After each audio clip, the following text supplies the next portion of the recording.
This is Badass Billy Gunn, 11-time WWE Tag Team Champion, Intercontinental Champion, Hardcore Champion, and you're listening to IcoPod. You gotta hear this. And if you're not listening to this, I got 2 words for you. Suck it.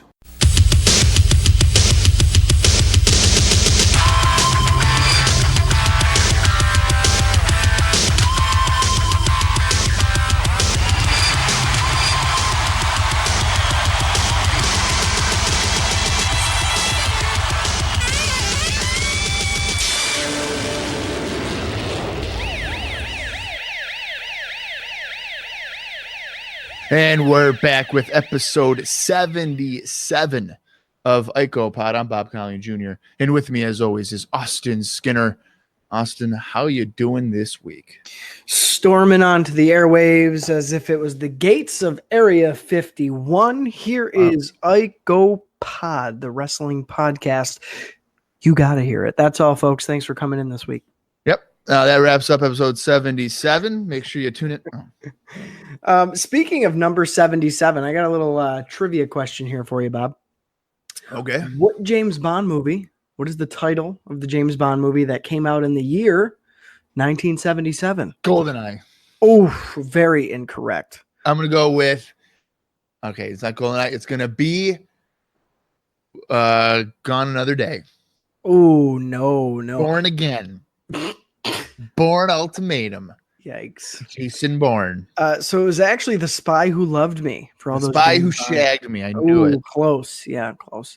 Damn it. Very good film. Roger Moore. If you haven't seen it, go watch it, you little pukes. Well, I haven't seen it, and it's I don't watch any movies that were before my birthday, so it's just a thing I do. I refuse to do it. It's valid. Actually, I also don't watch any movies that were to have take place in terms of plot before my birthday. Interesting. It sounds like it'd be a big hassle when you go to the movies. It is. Or if somebody wants to watch a movie, it's like, hey man, you want to watch Saving Private Ryan? When is it based by? Is it before 1989? And they're like, yes. I'm like, I'm not interested. Well, you weren't born in 1999. 1989. 89. There you go. Yeah. You're like, one of the oldies now these days, Bob. That's right. Super old. Super proud. Now, I believe it's been a couple weeks since we've actually sat down and recorded, but of course, as per usual, you, the listeners of IcoPod, simply wouldn't be aware of that because, as per usual, we always record 2 episodes when we sit down. We're pros. That's how we do things here. In fact, after next week, or excuse me, 2 weeks after we do the King of the Ring, we'll be on, I guess, a little vacation probably for about 2 or 3 weeks, and we'll get right back into the swing of things. But here on episode 77, I figured we'll just start off with some listener feedback. And today's July 18th, just to give you guys a time frame of when we do these. One of our OG listeners, Ian Matthews, left us a pretty good comment on our Facebook page, which, of course, you can find by just typing in IcoPod and then giving us a like. So I figured I would just kind of read this on air. Maybe we can discuss what he's mentioned, and if anybody else listening has some comments to say, you can actually post on whatever he said as well. So I've listened to the last 3 podcasts in the last few days. He was on holiday, I guess, and if I may, he would like to make some observations. He's in total agreement with Bob about firing Luger around this time. After so many missed opportunities, the fans weren't invested in him anymore. He did nothing of note after WrestleMania 10. So really, either him leaving or them firing him wouldn't have made much of a difference. Quang, I thankfully forgotten all about him, but even for mid-90s WWF, it was a poor gimmick. A title match against Bret, though, he had barely been on TV. The managers around this time were pretty bad, aside from Cornette, although he was probably a bit diluted compared to his NWA Smoky Mountain Wrestling work. Just 4 years before, you had Hart and Heenan, classic heel managers. Now you had Harvey Whippleman and Johnny Polo, and the contrast was like night and day. I like the role of sneaky manager at ringside, but these two were just more annoying than anything else. He asks, can we please make the Vince Russo updates a regular thing? Of course we are, and in fact, it will be happening in just a few moments. Diesel getting the IC belt so soon shows that all of the heels had been killed. The monster heels they could have had, Crush and Bigelow, have been weakened by Savage doink feuds, respectively, and couldn't have been taken seriously for his lack of ability. Diesel at least looked like a badass. I've been looking forward to this since listening from the beginning, and on the last episode, Bob said the magic words of Art Donovan. What an episode that's going to be. Keep up the good work, guys. I've got to hear it. So our catchphrase is catching on with at least one person. We're fucking over. We're over, pal. I just wanted to say again, I had posted on there as well to him, but thank you, Ian, for your long feedback. That's exactly the type of stuff I like to see, because it clearly shows that people are invested in what we're talking about. Well, I was going to say too, yeah, it goes a long way when, because it's easy to kind of forget and let yourself get caught in the moment and feel like maybe just two talking heads. So it's always cool to kind of have that interaction wherever it is, whether it's via email, on the Facebook, hate mail that you guys send us actually in the post. Yeah. Regardless, it's nice to know that we're hitting you wherever you are. Also, point I want to make on Ian's writings there that just kind of struck me as you were going through that, Bob. And to kind of even tie back to the movies a little bit.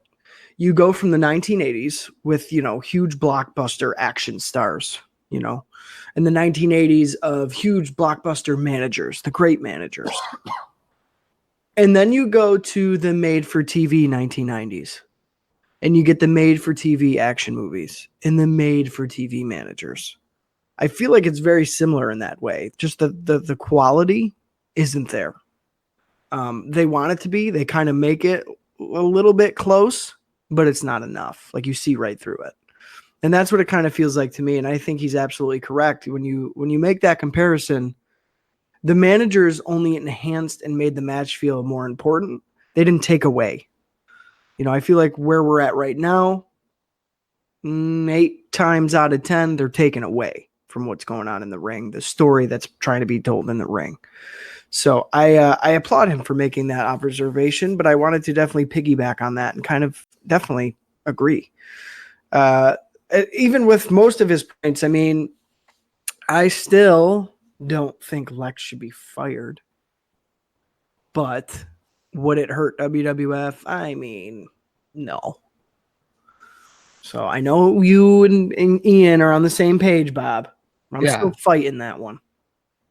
I don't think there's much value to him.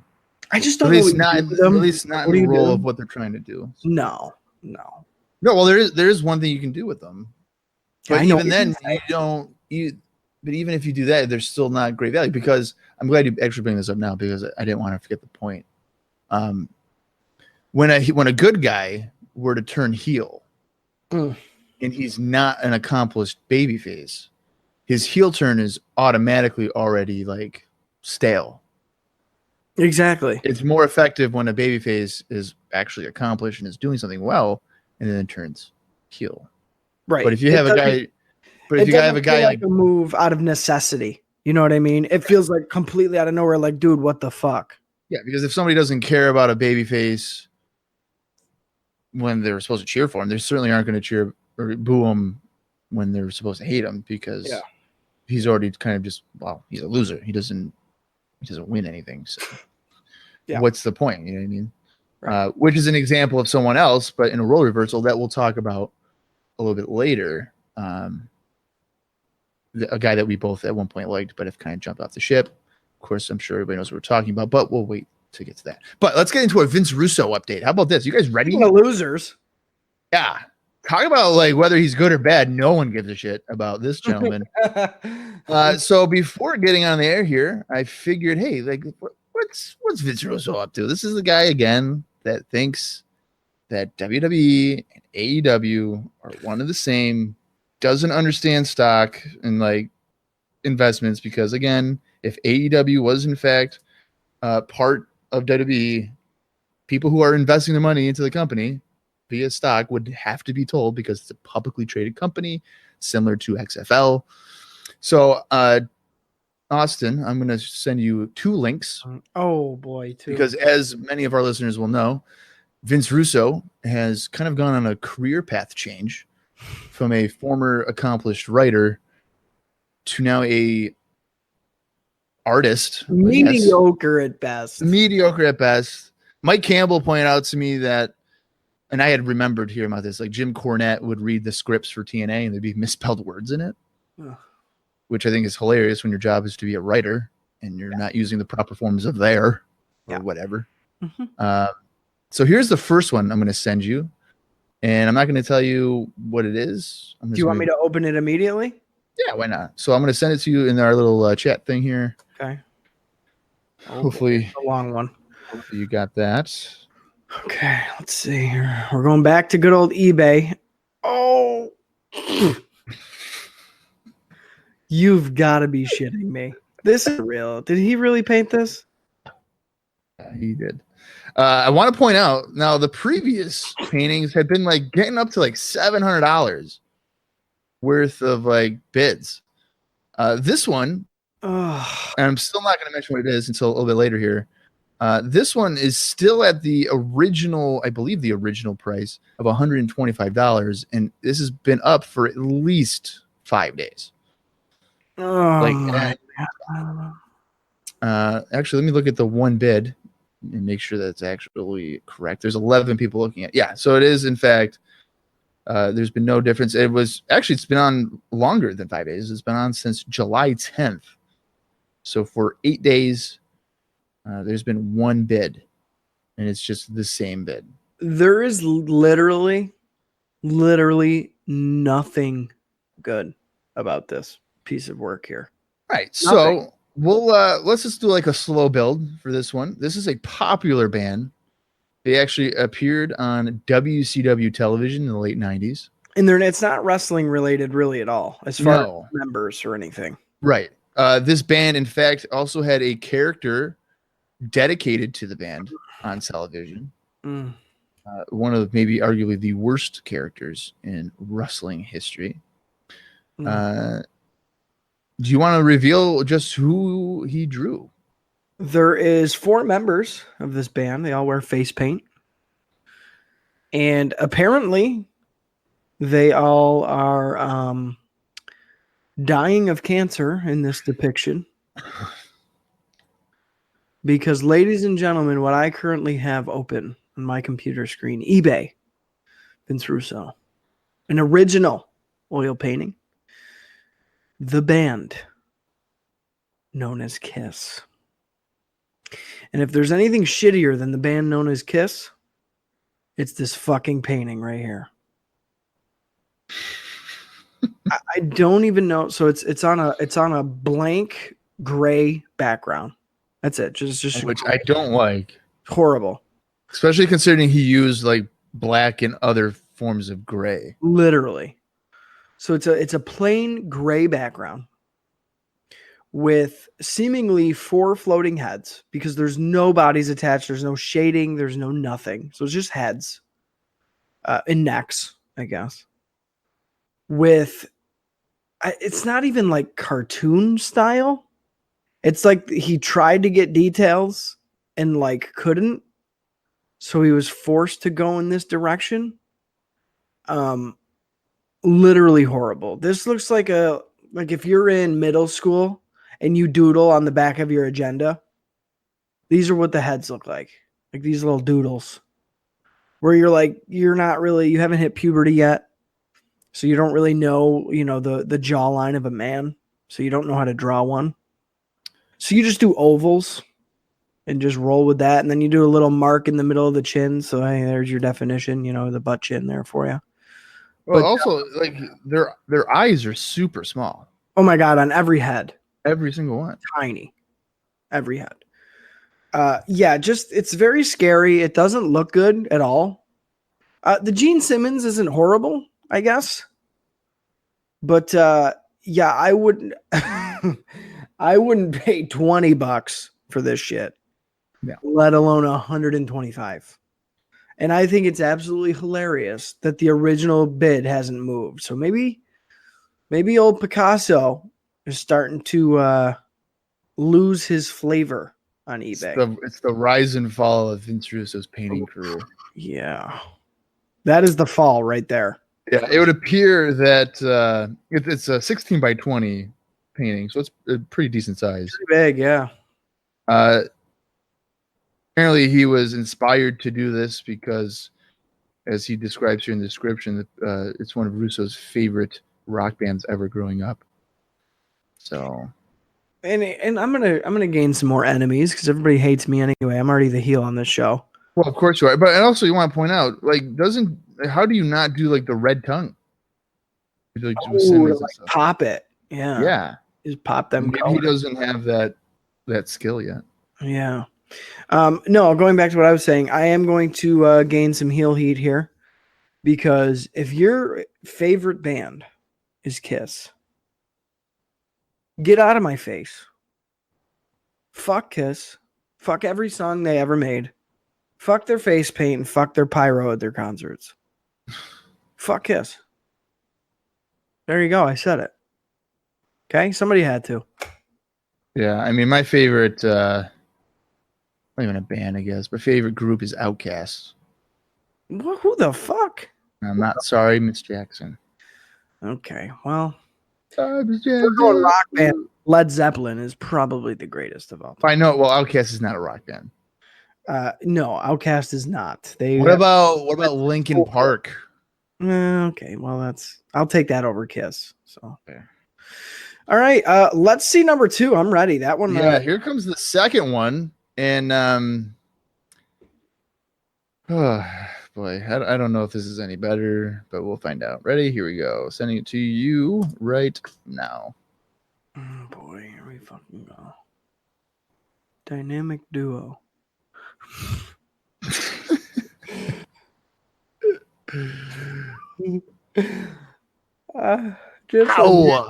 Just when you think it can't get any fucking worse. Vince Russo pulls a swerve, bro, and hits you with a fucking whammy, and pow indeed. Pow indeed. So basically what I'm looking at here, folks, I assume he had a blindfold on when he was painting this one. Probably. We got a pink and green background, pow in big letters, and what seems to be Bob, look at Robin's nose. Alien. It's so funny because it's so sunken in and like yeah, what is up with that? Again, literally, guys, I'm pretty sure my little sister could draw better than this, and she's 13. It's a depiction of classic Batman and Robin. I'll admit to him this one's got some good color to it. I like the colors that he used. Yeah, the color scheme is good, but I literally can't. That nose. The faces are probably worse than the Kiss ones. Yeah. Robin looked like he got his head stuck in a jar, and the only thing that wasn't stuck in the jar was like his forehead and hair, because everything else is like really smashed and long. And Batman looks like he got stung by a bee, and his costume shrank, but he grew. Because it's just all sorts of fucked up. I love the little 5 o'clock shadows he's got on there for both of them. Yeah. As if they haven't slept in a couple days, probably because they've listened to his podcast and just can't get to sleep after that. Yeah. Robin looks like he's wearing a bow tie around his neck, which is a little bizarre. I don't really remember that from the cartoons. Yeah, the bat logo. How's that look in the middle there, Bob, of old Batman's chest? Not great. Not it's uneven. It's horrible. Yeah, it's pretty bad. Looks like an ink blot. Yeah, this wow. Pow, wow. What are we going? Oh, we're going a fan of 53 years. Vince's childhood dreams came to fruition when he got to speak and meet to the great Adam West roughly a decade ago. This is Vince's homage to the Caped Crusader. Wow. Rest in peace, Adam West. Because if you see this, you'd probably die all over again. Fucking horrible. Yeah. I don't. Oh, there is good. one bid on this one. One bid. Yeah, same amount for 125. I'm wondering. I'm looking here. Okay, no, it's two different bidders. I was wondering maybe the same people had put a bid on both. Batman's left arm kind of looks like he's putting his hand down his pants. Like it's really it's like into his body. Like he's just playing with his batarang or something down there. Well, he probably ran out of room on his canvas for when he started drawing. Yeah, he's like, all right, let's get our shit in, boys. Let's get that arm in. Oof. Yeah, that's rough. That's really rough. Speaking of which, why wouldn't you put Batman more as like the centerpiece where Robin is? Like Robin behind. Yeah, because Robin's got like he's the full character. Yeah. Batman's like smashed in, like, hey guys, am I in the selfie or what? Yeah, not good. Horrible. I would buy. Oh, no, I can't even say that. I wouldn't buy the Kiss one over this, but I'd consider it. Christ. The only one so far that I would buy just for comedic value is the Dave Meltzer. Absolutely. Yeah, because even the disco one was fucking horrible. Yeah. Horrible. Yeah. Or how about the logoed one? AEW. Oh, yeah. That's a classic. That's a classic. All right. So thanks, Vince. Those were great to laugh at and enjoy. For those of you buying those, I do hope you get your money back because if not, you have wasted potentially hundreds of dollars. Just like we're wasting precious airtime on speaking about Swerve Daddy, Vince Russo. So let's put him away for the week, Bob. Yeah, I suppose you're right. So let's go right into our regular scheduled programming and get into some observer notes. At the TV shows taped on May 24th in Canton, Ohio, and May 25th in Erie, Pennsylvania, which was a Superstars taping, Bruiser Mastino, younger brother of PN News, Vladimir Koloff, and Austin Steele were all given tryouts, getting TV squash wins during there. There was also a team, a new babyface team. And this is going to sound fucking bizarre. And I had never even heard of this before. Oh, I was going to say, can I guess who it is? Sure. Is it the Hardy Boys? No. Oh. No. So this is a duo that also got, I guess, TV squash win. So I don't know if we're actually going to see this on television, but that's the way that Meltzer's reporting it. It's a new babyface team consisting of Ray Rougeau and bro, Virgil. Holy shit. Although he does know that they may have just been fill-ins for the taping. But can you imagine a team of Ray Rougeau and the bro himself, Virgil? He is getting a push. The suicide dives to the floor onto Adam Bomb last year have finally paid off. Vince McMahon has woken up, realizing that, hey, Virgil is full of money, and we need to get him into the tag team title picture. That is how I'm taking this. Well, whoever switched Virgil's moveset and the create a wrestler of the game to Rey Mysterio's has got to be laughing their ass off because it's paying off. It is. That sounds fucking horrible, and I really hope we don't see that. I just want to see it for the hilarity of what it would be. It also featured the return of Well Done. Hey, they have been competing in Smoky Mountain Wrestling, I guess, for a few months. And also, Typhoon is going to be filling in for Quake in a feud with Yokozuna. So be prepared to potentially see Typhoon on WWF television in the next few weeks. Here's an idea for you.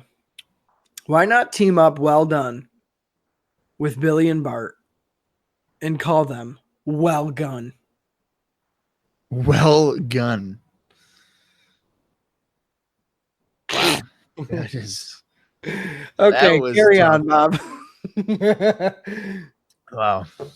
I think for episode 2 here, I'm gonna have to get my my vodka cranberry to get through this with you. Come on, that was good. The four of them, Well Gun. Yeah, well Gun. That's gonna be the Survivor Series tag team. I can just see it now. Raw last week, the May 23rd episode, got a 3.0 rating. Seems a little high. Well, I'm pretty sure that was the Doink Owen Hart showdown. So Doink's a rating master. Yeah, he's drawing. He's drawing the houses. For sure. It also, I believe, was the attempted kidnapping of Dink. So if you like that type of stuff, Hey. I'll go with what works. House show notes. We got 2 house shows for the WWF, both taking place on May 30th, which is actually the same date as Raw that we watched this week. The first one took place in Portland, Maine at the Civic Center, and it drew 2,578 fans. The card featured the following: Bob Backlund taking on the Brooklyn Brawler, Duke Drosy squaring off against Bastion Booger, Jeff Jarrett in singles action against Doink the Clown, Razor Ramon battling Jeff Jarrett, who is a substitute for the Intercontinental Champion Diesel, WWF Women's Champion Alundra Blaze defending against Luna Vachon, the Smoking Guns taking on the Executioners, and the main event saw Lex Luger battling Crush. So when's the stars come in on that card? Yeah, that sounds like a snoozer. Holy shit, man. Yeah. Nothing's really catching my eye on that one at all. They're like, who's in town? Okay, get them here. Who's around? Who lives within 3 hours driving? They could be on the show this week. Who cares? No, I'm not going to that. I'm going to be skipping that one as well. The second show took place in Germany. There's no attendance figures, so I don't know how many people were there. But the card featured the following: 1-2-3 Kid squaring off against Sparky Plug, the Bushwhackers in tag team action against Quang and Adam Bomb, Tatanka taking on IRS, Yokozuna squaring off against Mabel, WWF Tag Team Champions, the Head Shrinkers, defending against the Quebecers. In the main event, saw WWF World Champion Bret Hart defending against Owen Hart. It's not great, but I think this, like, the trash that you have to sift through is manageable to get to the tag match, to get to the main event. But boy, can you imagine a Mabel Yoko match? I think it's $1 million idea. Oh, that's why you're not the money guy of IcoPod there, Bob. That sucks. Yeah, man, I don't know. I guess I'm going. Like, I guess I'm buying a ticket to Germany. They got really good bologna over there. But at least would get some of that. But yeah, is this the show? I think I'm spending more money on the German Wonder Bar bologna than I am a ticket to the show. I'll go, but my bologna was more expensive.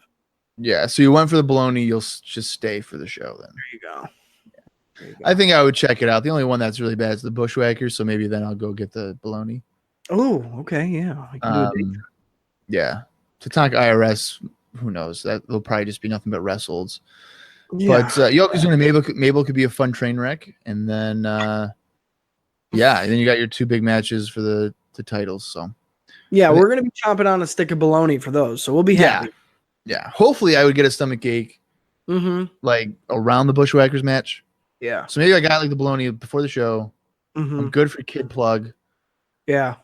And then it starts hitting. Then it starts hitting. And I'll try to get a butt plug, but it won't work. And then let's go. And I got to get out from the Bushwhackers match. Yeah. So, yeah. Don't know why on earth the WWF would think it's a good idea for the Bushwhackers to go to Germany and you'll pay for that plane ticket. That is blowing my mind, but yeah, it goes. It's like Virgil when he went to England. Like, why the hell are you going to put Virgil on a plane to go to England? Only the big stars, brother. Only the big stars. Yeah, it makes no sense. Fuck. But whatever. One piece of syndication news.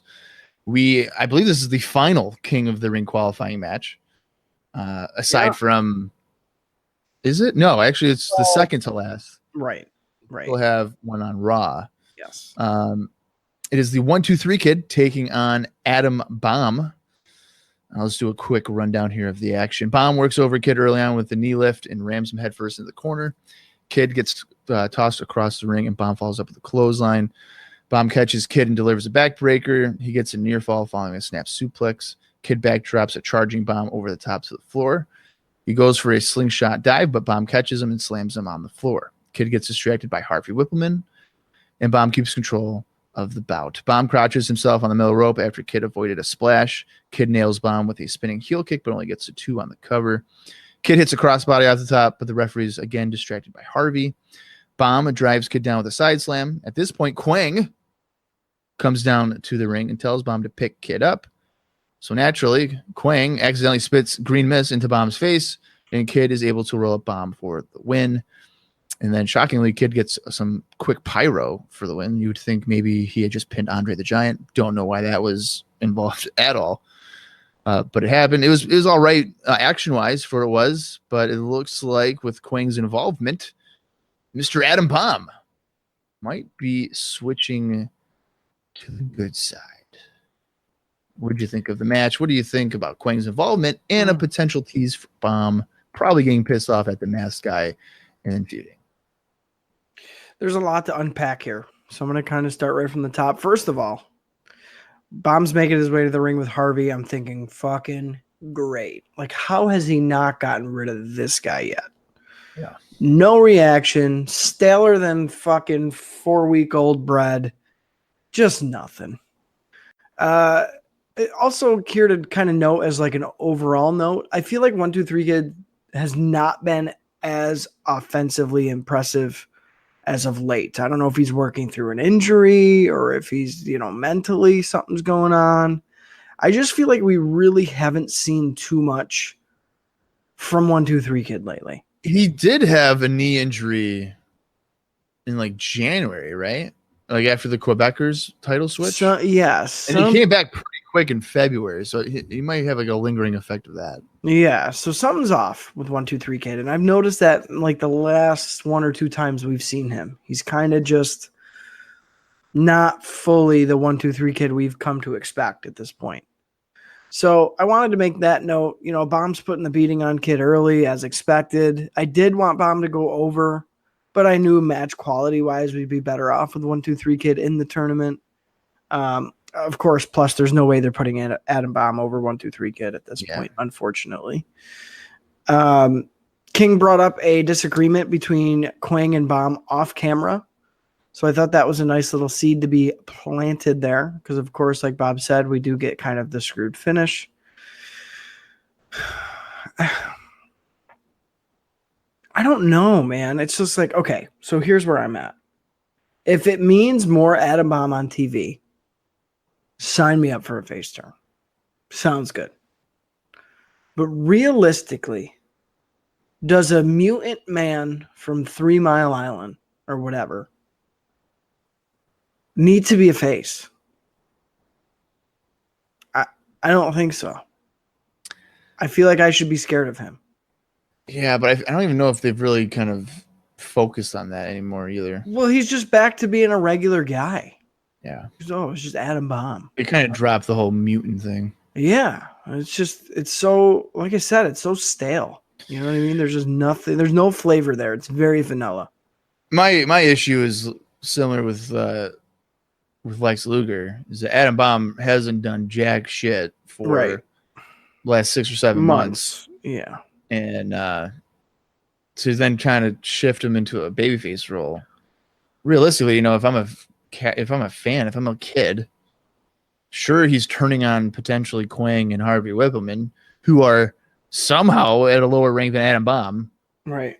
I'm not really going to feel like if Adam Bomb goes up against Yokozuna that Adam Bomb has a shot in hell. No, absolutely not. Absolutely not. So it's like a desperate face turn to keep him relevant. Right, and not only that, it's hard to, I don't know, when it comes to such a drastic like move of desperation, because that's kind of what this feels like. If that's the direction they're going to go in, it kind of feels desperate. If you're going to do that, don't do it against a stablemate. Like, that just feels so cheap and like no impact. Like, who cares? Nobody cares about either of you. Who cares if one turns on the other? Who cares? So I think that's a mistake doing that. All things considered, though, the mist in the face, at least they're putting the mist over as legitimate, I guess. Even though I fucking hate that Quang does it and he's a rip-off gimmick. I hope basically if coming out of this, what we get is Adam Bomb killing Quang, getting a couple good victories under his belt and never seeing Quang again. Yeah, I'll take that. Mind you, 1, 2, 3 kid wins by literally doing nothing. And like Bob noticed, picks up the victory, and we get fucking fireworks on the top of the fucking arena. Yeah, I didn't understand. It's a little overkill. Yeah. Like, are we really that excited? Right, because I wouldn't even consider it like an upset win. No. Like 1, 2, 3 kids should be winning this match, even though Adam Bomb's like 6, whatever, 8 or something. Right. But yeah, overkill. Didn't like it. Yeah. Let's get right into the May 30th edition of Monday Night Raw, where we are taped from Youngstown, Ohio. We start off with a video promoting all the men who have already qualified for the King of the Ring. Of course, this is setting up for a Tatanka Crush showdown later tonight. We get a Raw opening video, and we go to Vince McMahon and Randy Savage welcoming us to the show. And McMahon mentions that Tatanka was supposed to face Jimmy Del Rey, which I had remembered. Yeah. But we are instead getting Crush. There's no real explanation. My understanding. I feel like Tatanka and Jimmy Del Rey would be a better match. Well, and not only that, it just makes it obvious who was going to win. Like, oh, it doesn't matter who he faces. Yeah, that Tatanka is going to advance. Right. Yeah. That's actually a really good point. Like, whatever. Our first match is, in fact, Crush taking on Tatanka in a qualifying match for the 1994 King of the Ring tournament. Chief Jay Strongbow comes down to the ring with Tatanka to even the odds, as Mr. Fuji is, in fact, with Crush. And it appears that Jim Cornette has struck a deal with Mr. Fuji, which got Crush into the match. So there is our explanation as to why Jimmy Del Rey was pulled. Tatanka with a crossbody coming off the ropes for a near fall in the opening moments of the match. Crush wants to test his strength, but at first Tatanka doesn't appear to want to do so. But Crush ends up kicking Tatanka in the midsection to get the advantage. Tatanka with 3 clotheslines that send Crush over the tops of the floor on the final one. Crush with a shoulder ram from the apron to the midsection of Tatanka to regain control. Crush misses a splash in the corner. Tatanka leaps off the middle rope, connecting with the clothesline for a 2 count. Strongbow heads over to Fuji, but this distracts Tatanka, which allows Crush to come out from behind, and he super kicks Tatanka as we head to our first commercial. And I should say savant kick, not a super kick, more like a savant kick. Yeah, that's what I had down. And really quick here, I just want to note a couple things for this first kind of half of the match. Yeah. First of all, they're getting no reaction. On super dead. They're getting nothing. Yeah. Both guys seem really blown up already. Like they're gassed, just have no air. Yeah. And then to top it all off, fucking Crush barely making it over on the 3rd clothesline up and over the ropes was fucking great. These guys should not be having a match together.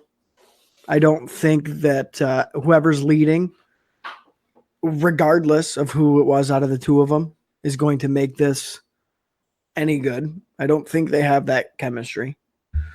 And at this moment, when we hit this commercial, for the hell of it, because I knew it was a featured match, I paused the cue to kind of see.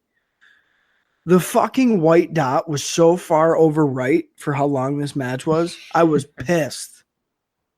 It's like, are you fucking? This is some superstars quality bullshit. Yeah. So right there, I knew. I was like, listen, let me calm myself down. Let me take a sip of my Diet Dr. Pepper, because we're in it for the long haul, folks. So as soon as I breathed, I took a sip of my diet beverage. I pressed play once again, and I'll let you take it from there, Bob. Well, at this point, Crush has a bear hug locked in, and Tatanka begins to fight out, but is taken down with that belly-to-belly suplex for a near fall. They trade right hands until Crush rakes the eyes of Tatanka. Tatanka begins to go on a warpath, but one shot to the ribs by Crush ends that. So that's Tatanka's weakness, folks. It's just one strike to his ribs that will end any type of warpath. Tatanka with a facebuster and overhand chops to knock Crush down to a knee. Tatanka leaps off the top with an overhand chop for a 2 count. Tatanka hits a neck breaker to get another 2 count. Mr. Fuji attempts to get in the ring, but Chief Jay Strongbow comes over, chops Fuji down, who takes arguably the slowest bump. He sold it like he died. I thought he had a stroke or a heart attack, and he just slowly fell down. And I saw that he was actually wearing like knee pads. Yeah. Which was like, what? Okay, so you got your bumping stuff on today. That was bizarre. Crush hits an atomic drop on Tatanka, and then he goes to the floor to get in Strongbow's face. But of course, Tatanka's got to, protect his friend. He goes to the floor and brawls with Crush, leading to both men being counted out. After the match, Crush sends Tatanka into the ring post.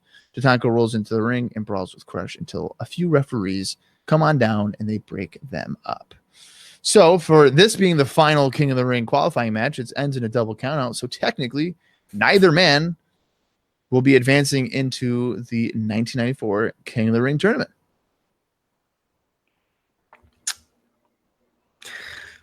So to kind of encapsulate everything that I've hated on IcoPod, arguably the two men that I've hated the fucking most had a little 15-minute classic here. Okay. Hardly a classic, folks. Yeah. Bob, coming out of this, who did you think that I was pulling for? If you had to guess. Well, I mean, you've kind of been warming up to Tatanka a little bit. But then I feel like you kind of, for a heel Crush, have a soft spot for him because you want him to kind of be a bigger deal. But I'm going to say that you were probably rooting for Tatanka. Actually, no. It was Crush? It was Crush. Damn it. And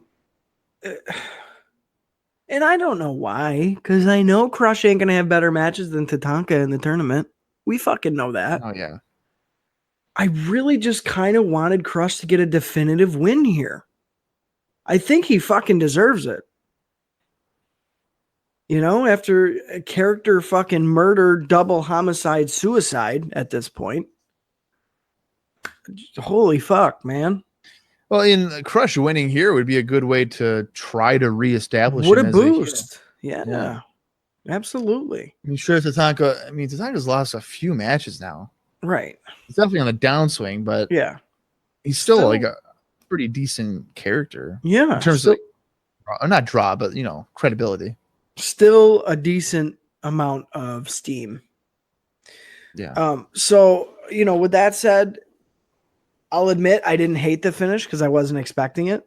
Mm-hmm. I think a little drama heading into next week and then following into the tournament, I think is kind of nice.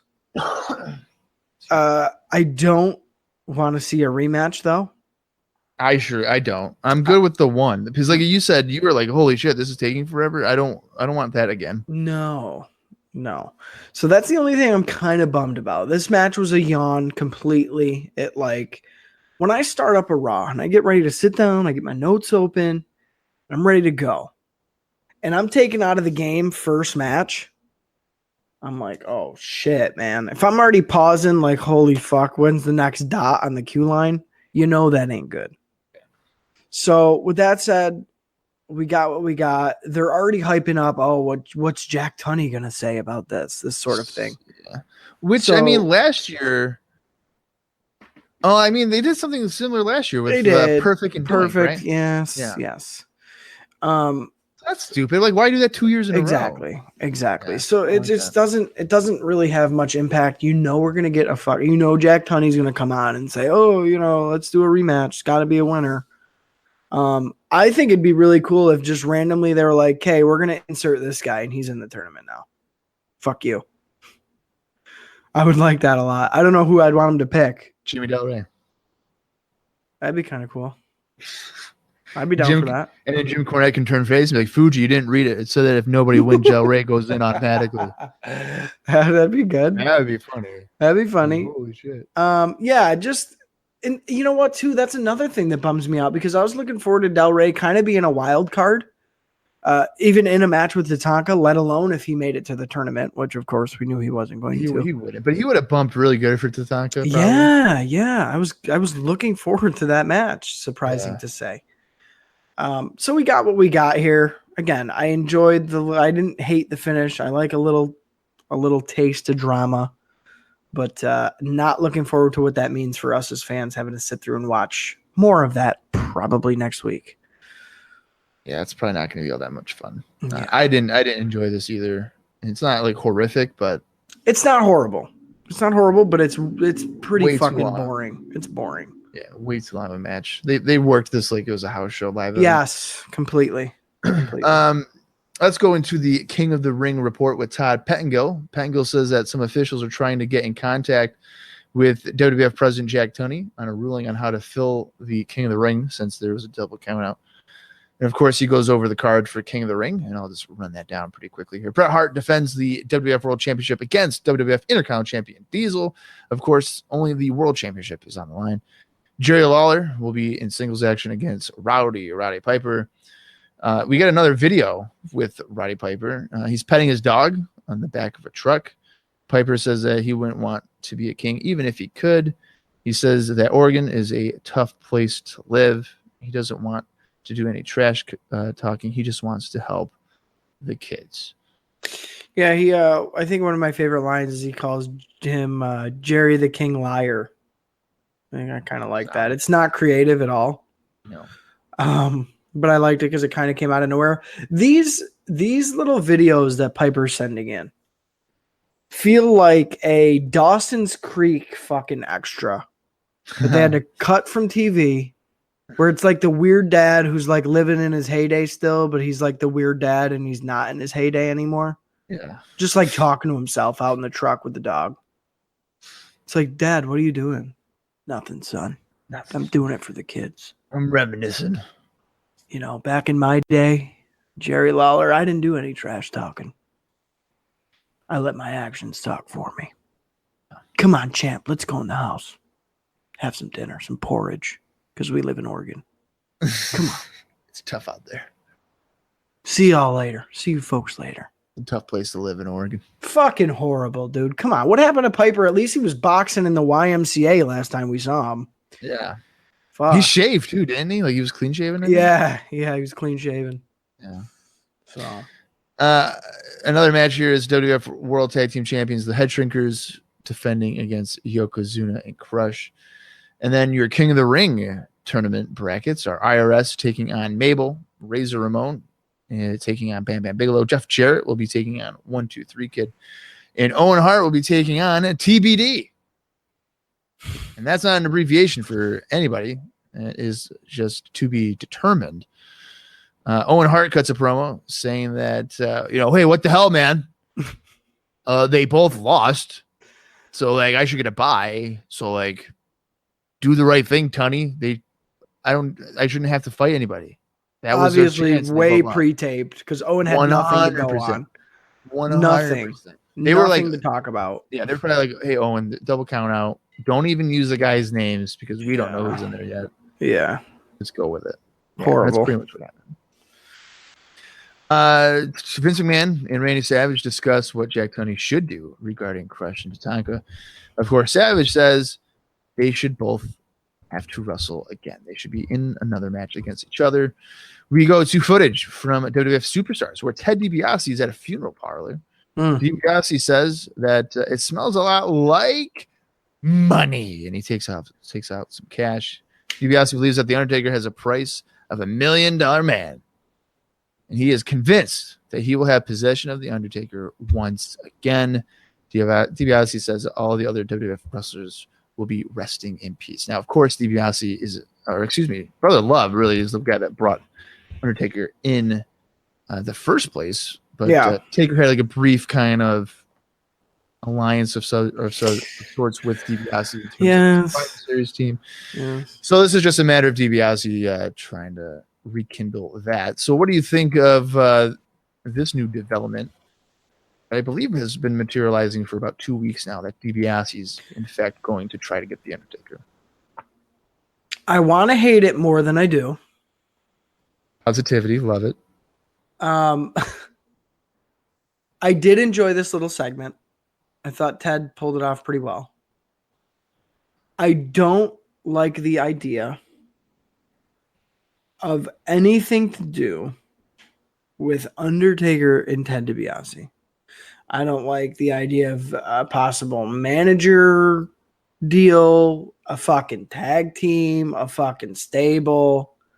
I don't like any of that because in my opinion, and we can even rewind back to Survivor Series, when Undertaker opens up the fucking American flag coat. Yeah. Like the Undertaker does not need to be tagging or partners or affiliated with fucking anybody because he's a dead man who is now possibly a spirit who's going to return from the dead. Like, no, just stop. Just stop. Not really looking forward to the developments there. Hopefully Undertaker just comes back and like kills Ted for just thinking he was friends with him this whole time. I would have to think that would be the goal, right? Yeah. It'd be a weird heel turn. I mean, they do need heels, I guess, but yeah, but come on. A greedy dead guy? I don't know. No. You want to know what idea I had before Oh boy. Yeah. So like if you were gonna start like a stable of guys, so right now DiBiase's trying to start it with Nikolai Volkov Undertaker and a heel Undertaker. It's just blowing my mind. But my idea would have been to try to get the Ultimate Warrior back. And his face paint would be nothing but like green and money signs and all these things. And he would just be like, he would just be so over the top with like, you guys bought a word of everything I said, and I purposely made no sense. And you ate it all up. I was like, I hate the kids, but fucking Ted over here, he showed me all the money. Warrior would never do that. He would if you showed him enough money. Well, maybe. That would be fucking really good. Because I feel like kind of deep down, Warrior probably was pretty money hungry. Well, he held up fucking McMahon for like, what, $250,000? Okay, I wasn't trying to get sued, so I wasn't going to bring that up. Well, it's public record. But yeah, I think that's a pretty good idea. I just envision like all like his face is green. Right. And then black money signs. Yeah. Or you do the gold. You can do the green and gold. Yeah, that'd be cool. Whichever. Yeah, that would be cool. The visual would be cool of that, you know. Yeah. But here with Undertaker, his tassels would be money. Oh. You know, I think I'd like that. It'd be kind of cool.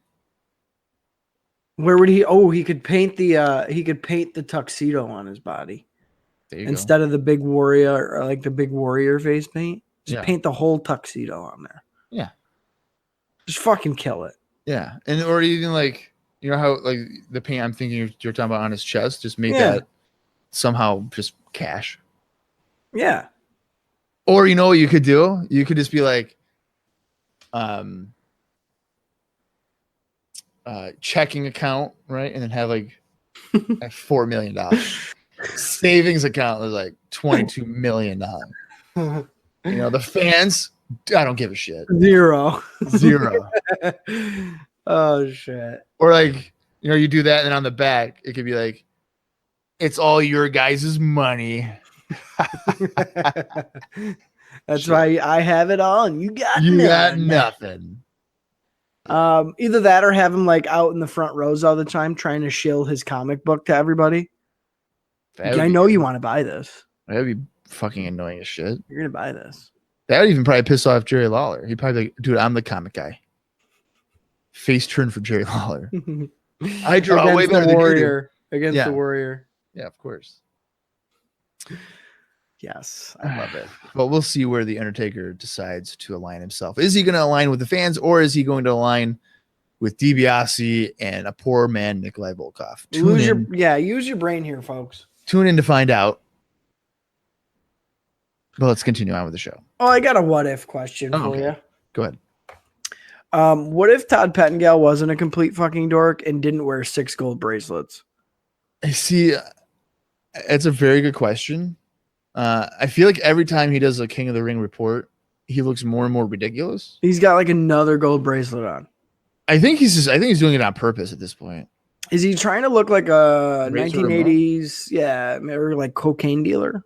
Is that what he's going for? Maybe it was like a legitimate Razor Ramon attempt. I don't know. Yeah, something, because he's dripping the gold these days. What if next week he's bald and he does he tries like Mabel? Oh yeah. So he puts like a couple of pillows underneath his shirt and he's just like, "Whoop, damn it, it's me, Mabel." Oh no, Oscar's like rapping the whole King of the Ring report. Oh my god. Ugh. Or what about, since Mo's hurt, maybe Todd Pettengill can try to be like, "Hey, Mabel, I can be your partner. Yikes! I can shave my head. I'm as useful as Mo was." They'd still come out to a combined weight of 700 pounds. Yeah, nothing changes. Yeah. I think, you know what? I'm deciding right here on IcoPod that I'm going to start just looking like a complete shithead and wear gold bracelets in 2019. That's good. Loose gold bracelets. That's good. You can't go wrong with that. Yeah, I think I'm going to do that. I support you in anything you decide to do. So Good. I'm glad to know. Our second contest of the evening is 1-2-3 Kid taking on George South. George South is probably one of my favorite names. I agree. Yes, I agree. Kid hits a hip toss, several kicks to knock South down early on. South does get some offense in with a back suplex and a shoulder block, but Kid is able to put him away with a spinning heel kick and a roll up for the victory. Pretty basic stuff there. I feel like just to hype up his King of the Ring showing. Yeah, and then again, we really didn't get anything impressive from 1-2-3 again. Nothing explosive, nothing dynamic, nothing dangerous.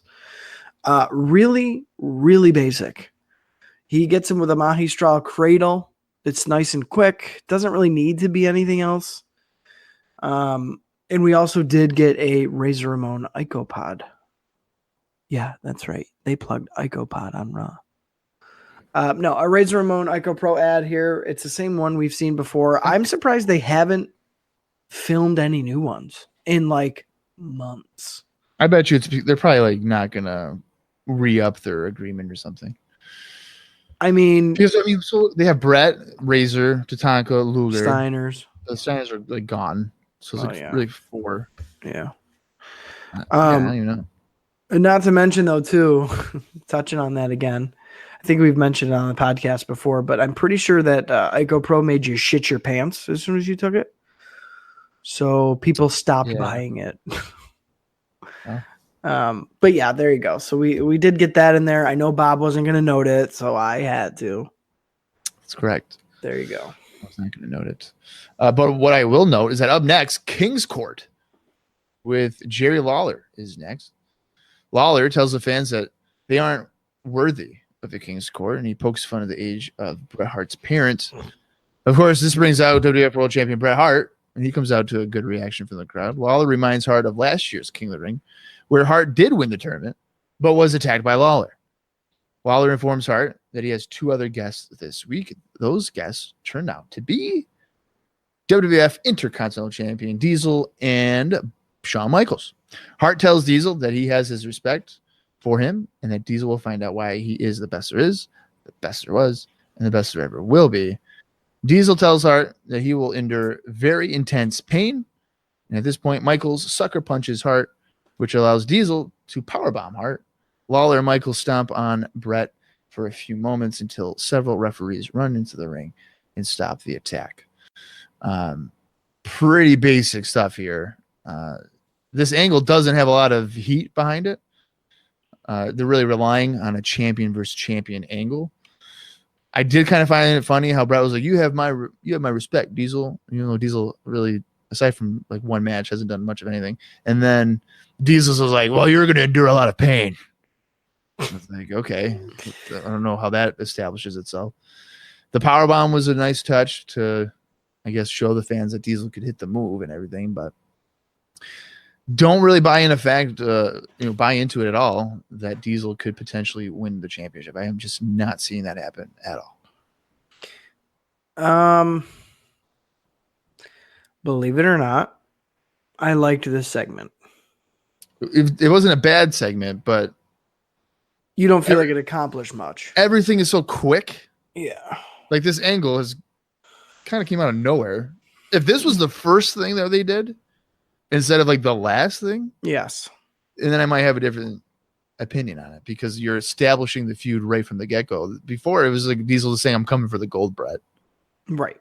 Jack Tunney being like, yeah, you are. Okay, cool. Title match. Right.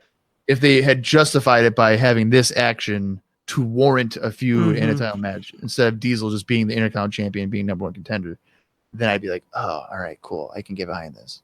Yeah. It's just all last minute type of hype to me.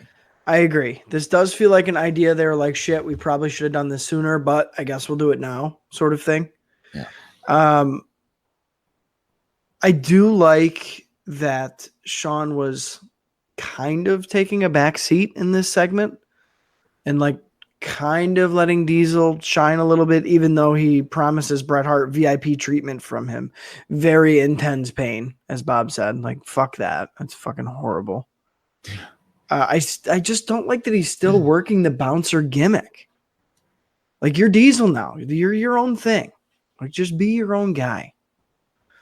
So I don't like that. I did like the power bomb. The visual was really good. The three of them putting the boots to Bret, I thought was good. It's funny too because after the pull apart and after all the officials come down and all this bullshit, Diesel raises the IC belt, and then Sean has to pass him the WWF title to be like, "Hey, hold this up too." Yeah, and Diesel's like, "Oh, okay," and then he holds it up for a second and like gives it back and is like, "Okay, give it back to Bret." Just Diesel's not there confidence wise, and it's obvious. Character wise, and it's obvious. It's all like really new to him. I feel it's all really new and going really quick. And I feel like he's just trying to hold on tight. And it's like, you can tell he's flying by the seat of his pants sort of deal. Yeah. But no, I did. I liked this segment. I thought it was an interesting way to not necessarily put a close on the Bret Lawler thing, but at least it's like a thing. Again, like, hey, well, we know we have history, and then Lawler puts the boots to him again. Like, so at least they're not ignoring that because they have the last couple of months. So it was kind of good to at least get a little bit of closure there. But yeah, I'll take it for what it is. It's probably one of the better King's Courts we've seen in quite a while, so we'll take it. I mean, yeah, bigger names for sure, and actually, trying to do something. Right. Should have just been maybe a couple weeks earlier. Yeah. We get a replay, of course, of what just happened between Diesel and Bret. And we go into our third contest of the evening. It's the Smoking Guns taking on Austin Steele and Reno Riggins, who is really proud of his sparkly jacket and gear. I mean, we even noted, I feel like last year that Riggins had kind of started to look more like a wrestler. He upped his game. Yeah. It's full on here. I mean, he's trying to get something going for himself. Yeah. Billy gets a near fall on Riggins with a crucifix pin attempt early on, and then he hits a swinging neck breaker before tagging in Bart, who misses an elbow drop. Steele gets the tag, but is scoop slammed down by Bart. Billy plants Riggins with a top rope bulldog, but Steele enters the ring and prevents the cover from being made. Bart sets Steele up for a vertical suplex, but is drop kicked by Billy. Billy leaps off the top, connecting with the Sidewinder for the win. You would have forgotten the Smoking Guns had been in the company if it wasn't for this match, I feel like. Yeah, totally. And you know what, too? I think they had a decent showing here for the Guns. They looked well oiled, like a machine, kind of a pretty good little tandem unit. Definitely night and day from sort of their beginnings. So that was really nice. I did enjoy this little spotlight for the Guns. Reno Riggins and Austin Steele kind of held their own in there and bumped pretty well. Well, they're the veteran enhancement guys. Right. Like. So that was good. I think they probably got the best match out of them that they could. So, yeah, I don't really have anything negative to say here. I enjoyed it. It was quick, but it was what it needed to be. A little momentum for the Guns because Lord knows they're running on empty and they need it. I'm going to go on a limb and say right now that the Smoking Guns will be the next babyface tag team champions in the WWF. When? Well, the Head Shrinkers are faces, right? So Are you saying by like December? the end of the year. Okay. Okay. That's what I'm going to go with. I don't think they'll make it there in 1994. I'm going to go with it. Okay. All right. Because there's just no depth. There's no depth. I don't think the Head Shrinkers are going to be champions all year, the rest of the year. No, I don't either. I think they'll trade it to be honest with you, I think they'll trade it to fucking you know who. Who? Fucking Yoko and Crush. oh, Quang, ain't it? No, Yoko and Crush are challenging. Oh. Well, yeah, I still think they're going to trade it to them. Interesting. All right. Yeah.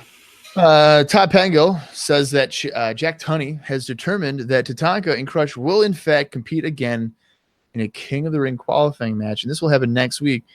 But it won't be just a regular old match. No. Instead, it will be a lumberjack match. Pengill goes over some of the lumberjacks, which will include Nikolai Volkov, Bam Bam Bigelow, Razor Ramon, Yokozuna, IRS, and Mabel, to name a few. My level of interest in that is non-existent. Personally, I don't like lumberjack matches. You know there's going to be a schmaz. There's a schmaz. It takes too much action away from the ring and out onto the floor. I don't always throwing people out and throwing them in. Right. It's you can't really tell a super solid story in a lumberjack match. I don't think. Or at least it's pretty hard to pull off. I agree. Because everybody's trying to get their shit in. Everybody's trying to get on camera. Mm-hmm. You know, half the time I feel like guys are out of position, so they're running all the way around the fucking ring to get in on whatever they got to do. It's a mess. Like when there's that many moving parts, and really, the guys on the outside don't get too much direction, other than maybe a couple things. Yeah. It leaves too much to the imagination with too many people involved. So I don't know. I don't really like lumberjack matches, especially when they're all lower to mid card guys, maybe other than Razor that they announce here. So I literally have written down, oh boy, that ought to be something. So there's my excitement for next week's featured King of the Ring tournament qualifying match. Yeah. Do what you gotta do. Maybe they couldn't think of another featured match before King of the Ring, so they're just like, all right, fuck it, let's just do Tatanka Crush. They should have put him in a fucking cage. That would make sense. That'd be awesome. Well, yeah, that would actually make more sense. I mean, I guess the lumberjack is like a human cage, I guess, but no, fuck that. But no, yeah, you would think maybe a cage, so that way no one could get involved. Exactly. Lumberjack, everyone gets. There has to be a winner. Okay, well, you're in a fucking steel cage match then. Yeah, that actually makes a lot of sense. So naturally, they don't do it. Absolutely not. Yeah, they do something completely different. Let's go to our main event, if you want to even call it that. Jeff Jarrett taking on Chris Hamrick. Jarrett tells Randy Savage that he is the King of the Ring winner. Apparently, Jarrett's already competed at the event, and he already knows. So, ladies and gentlemen, Jeff Jarrett is in fact your 1994 King of the Ring winner because he said so. Hamrick takes Jarrett down with an arm drag. Jarrett drop kicks Hamrick across the top rope. Jarrett with a drop kick as well, and Hamrick is hurting at this point. Jarrett with a slingshot suplex leaps off the middle rope, connecting with a fist drop. Jarrett with a backdrop, which Hamrick bumps very well for. He's really good at taking these just high bumps and landing on his back at awkward angles. Yeah. Hamrick misses a leaping knee attack in the corner, and then Jarrett works over the knee. Jarrett locks in the figure 4, forcing Hamrick to submit. I kind of am taking the figure 4 as a knock to Flair. Absolutely. Kind of maybe discrediting the finish and actually having Jarrett win by submission. I think Flair doesn't even win by submission with that move like ever. Right. Decent. I would say this was a decent little squash match, mainly because of Hamrick, though. So if you get Jarrett in there with a guy that can bump incredibly well, you'll carry him to a good match. I like Chris Hamrick, even when he becomes a bigger deal in ECW. His independent wrestling stuff is well worth checking out. This guy does insane shit for when he was like 45 years old.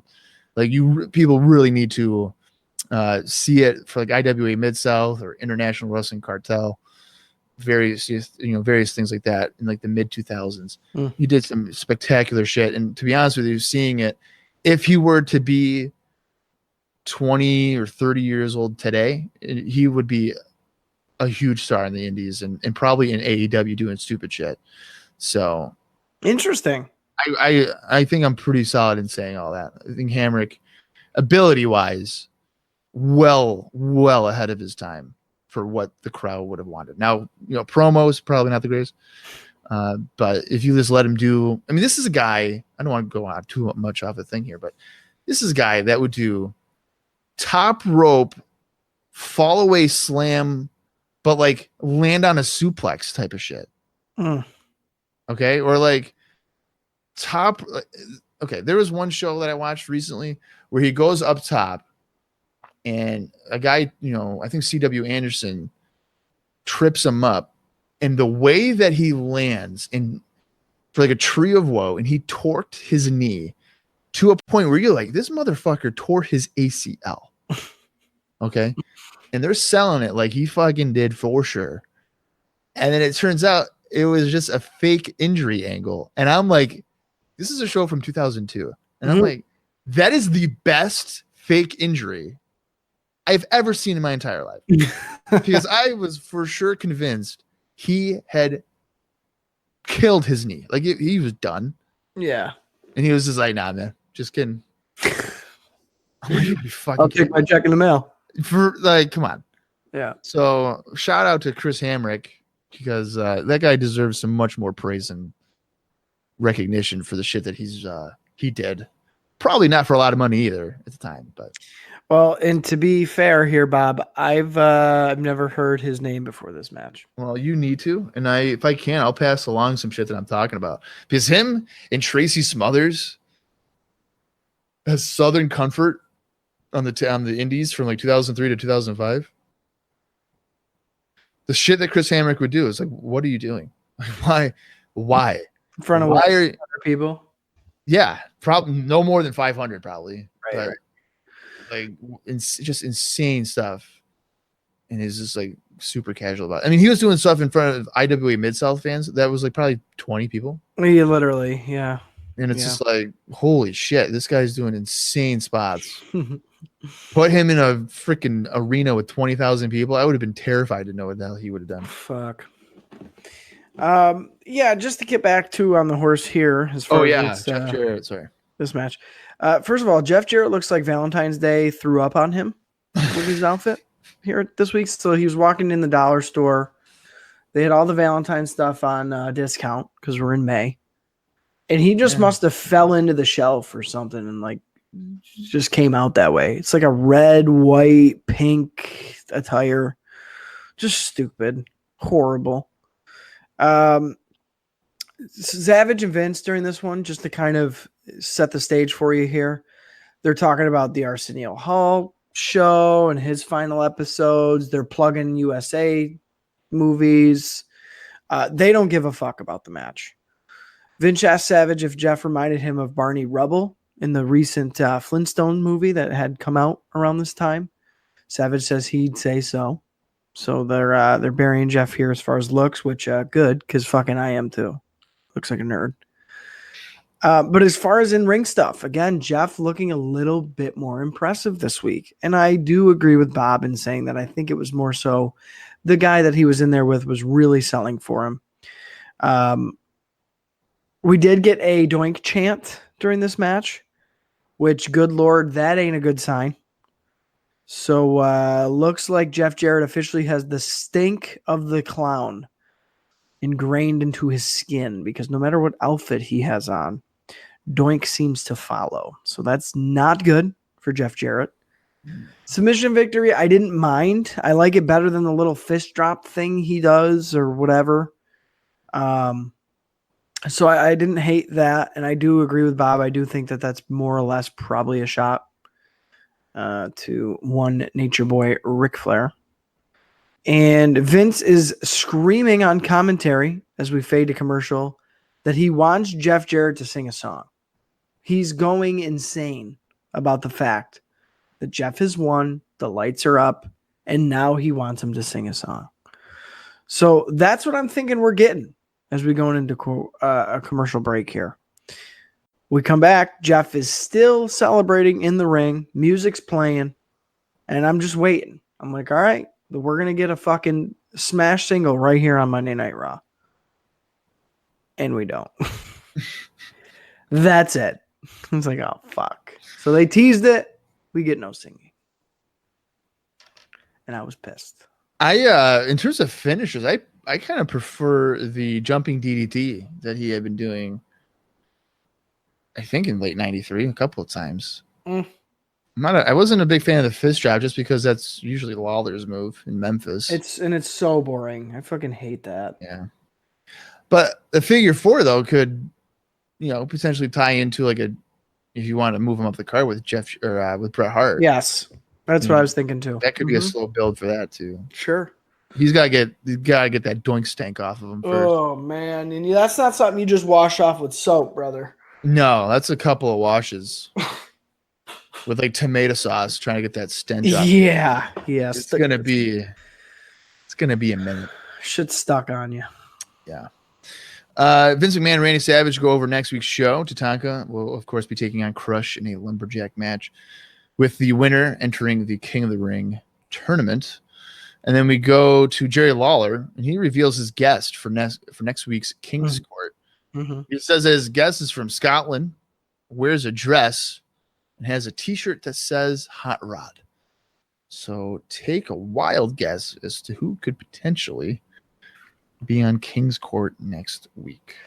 Well, put it this way.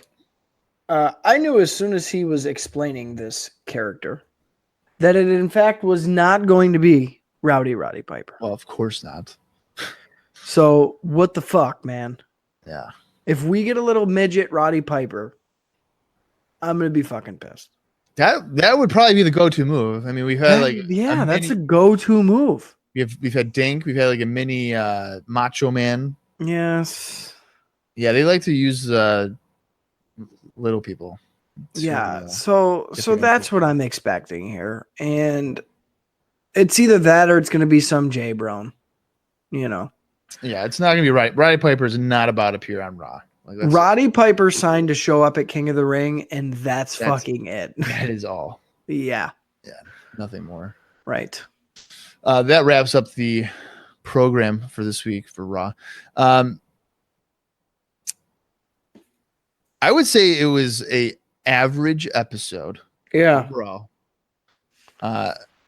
In large part because there was a couple of decent squash matches. Yes. It's like the first time in a while where I guess squash matches kind of carried to the show. Yes. Mm-hmm. The King's Court with Bret and Diesel and stuff like that wasn't bad by any means. Just poorly placed in terms of time of how to advance the angle, I think. But some effective stuff was shown. I didn't feel like it was a waste of 45 minutes or whatever. So kind of a good lead in to the pay-per-view. So I would say it was average. It wasn't too bad. I would agree with you. And it's funny you mentioned that because, thinking back to when I watched this, it felt like the Tatanka and Crush match was 43 minutes. Yeah. And then the rest of the show went by in 2 minutes. Right. Like the rest of the show flew by. So I like that. I like that the Raw didn't feel like a chore. Once we got through that, we were good. Like it was middle of the road, not necessarily skippable, but it was a good little episode of filler Raw. Yeah. We did get a good Guns match. We got a good Jarrett match. King's Court was ironically the standout piece for good for once. Diesel coming off as a little bit more of a credible threat, I think is all positives out of this show. Again, am I really interested in the Undertaker DiBiase shit? No. I was bummed out with 1-2-3 Kids showing here again because he got maybe 3 minutes and it just wasn't really anything. But yeah, definitely a step up from the last couple of weeks. Not a leap, a step. So I'll take anything I can get at this point. Especially, from a taped show perspective. So Sure. yeah, I didn't hate this episode of Monday Night Raw. Which is a pleasant surprise for us. Yeah, the last Because couple, man, have been really tough. really tough to sit through. So, Yeah, but we use it with humor to get through it. exactly. So that's how we are able to survive this type of stuff. So really, we got one more week of TV in terms of Raw and stuff, which we'll be covering next week, or in terms of recording right after this one. So we'll get through that. And then in 2 weeks' time, or in fact, the next time we actually sit down to record, will be the 1994 King of the Ring tournament pay-per-view extravaganza, which we will also be covering the one match show, which is crowning the champion. We're not going to cover the whole crowning a champion show. It's Countdown to the Crowning, Bob. Countdown to the crowning. I don't care about it so much. I don't know the name of it. Countdown to the crowning, because really it's a From 45 Royal Albert Hall. Yeah, whatever. It's a 45-minute hype show essentially for the pay-per-view. There is one match that is like an exclusive or whichever. It's a relatively bigger match too, but we won't get into that until the King of the Ring podcast. So be on the lookout for that. I'm kind of excited about King of the Ring 94, not because of really any of the angles, but instead because of Art Donovan. I'm anticipating that I'm going to have to watch it at least three sit downs. Oof. Yeah. I'm banking on 2 for me. I'm banking going on 2. I'm thinking 3 because I think this week when I work, because I work Monday, Tuesday, Wednesday, I think when I get home each day for an hour, I'll watch it. Okay. There's only so much of them, because like just like how you said you're probably gonna like document what he says and like how many times he says it. I was thinking about doing the same and then like comparing like how many times we get it. I will likely, if I do that, probably give up within the first 3 matches. Oh yeah.